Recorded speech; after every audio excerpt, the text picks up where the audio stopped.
Hello అండి, welcome back to our channel. నేను ఈరోజు పల్లి ఉండలు ప్రిపేర్ చేశానండి. ఇది ఎలా ప్రిపేర్ చేశానో నేను మీకు చూపిస్తానండి.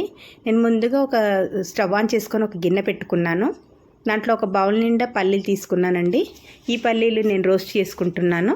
స్టవ్ మాత్రం లో టు ఫ్లేమ్లోనే పెట్టుకోవాలండి. హై ఫ్లేమ్లో అస్సలకే పెట్టుకోవద్దండి.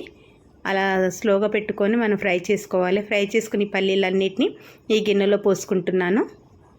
ఇవి కొంచెం చల్లారే వరకు మనం ఈలోపు పాకం ప్రిపేర్ చేసుకుందామండి.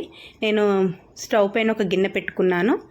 ఏ గిన్నెతోనైతే మనం పల్లీలు తీసుకున్నామో అదే గిన్నెతో నేను బెల్లం కూడా తీసుకుంటున్నాను. ఈ బెల్లాన్ని గిన్నెలో వేసుకున్నాను. 1/2 కప్పు వాటర్ వేసుకుంటున్నానండి. వాటర్ అయితే ఎక్కువ పోసుకోవద్దండి, పాకం రావడానికి టైం పడుతుంది. సో నేను కొంచెం క్వాంటిటీగానే వాటర్ పోసుకున్నాను. ఇప్పుడు ఈ బెల్లం మొత్తం కరిగిపోవాలండి. చూడండి, ఫైనల్గా బెల్లం మొత్తం కరిగిపోయింది. ఇందులో ఇంకేమన్నా డస్ట్ అలా ఉంటుందని చెప్పేసి నేను స్ట్రైనర్తో ఇలా వడగట్టుకుంటున్నాను. ఇప్పుడు ఈ గిన్నె నేను కడిగి మళ్ళీ స్టవ్ పైన పెట్టుకుంటున్నాను. ఇప్పుడు ఈ కరిగిచ్చిన ఈ బెల్లాన్ని ఇందులో పోసుకుంటున్నానండి. ఇప్పుడు మాత్రం స్టవ్ మాత్రం హై ఫ్లేమ్లో పెట్టుకొని ఇది బాగా మరిగించుకోవాలండి. బబుల్స్ వచ్చేంత వరకు బాగా మరిగించుకోవాలండి. చూడండి, ఇలా బబుల్స్ వచ్చాయి. ఇప్పుడు మధ్యలో మధ్యలో కలుపుతూ మనం పాకం వచ్చిందో రాలేదో చెక్ చేసుకోవాలండి. ఇప్పుడు నేను మీకు చూపిస్తాను. ఇంకా పాకం రాలేదండి. ఇంకా కొంచెం మనం బాగా మరిగించుకోవాలి బెల్లాన్ని.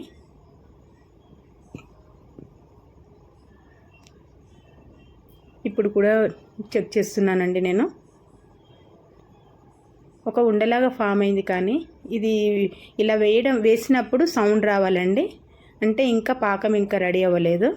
సో ఇంకా కాసేపు మనం ఇంకా గ్యాస్ పైన పెట్టుకొని మనం ఇంకా పాకాన్ని ప్రిపేర్ చేసుకుందామండి.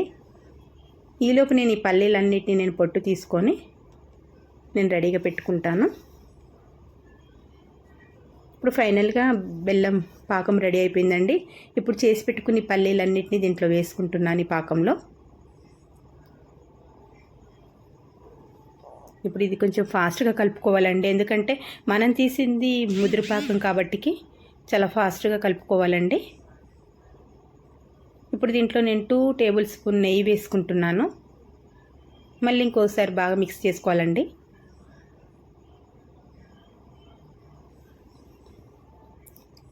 ఇది వేడి ఉన్నప్పుడే ఉండలు కట్టాలండి, లేదంటే ఆరిపోతే మాత్రం అస్సలు ఇది ఉండలు కట్టడానికి వీలవ్వదండి. కాకపోతే వేడిగా కట్టాలంటే మనకి చేయి కాలుతుంది కాబట్టి ఒక నేను చిన్న టిప్ చెప్తానండి. ఒక పప్పు గరిటెతోని ఇలా కొంచెం కొంచెంగా తీసుకొని మనము ఈ పల్లి ఉండలు ప్రిపేర్ చేసుకోవాలండి. చూడండి, వీడియోలో నేను ఎలా చూపిస్తున్నానో అలా చేసుకోండి. ఒకసారి ఇలా కూడా మీరు ట్రై చేయండి, చాలా నీట్గా వస్తుందండి. ఇలా ఫైనల్గా మొత్తం ఇలా పల్లి ఉండలన్నీ మనం ప్రిపేర్ చేసుకోవాలండి. వేడిగా ఉన్నప్పుడే ఫాస్ట్గా కట్టేసుకోవాలి.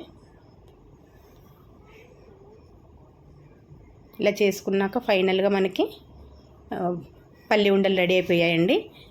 చాలా టేస్టీగా ఉంటాయండి. మీరు కూడా ఒకసారి ట్రై చేయండి.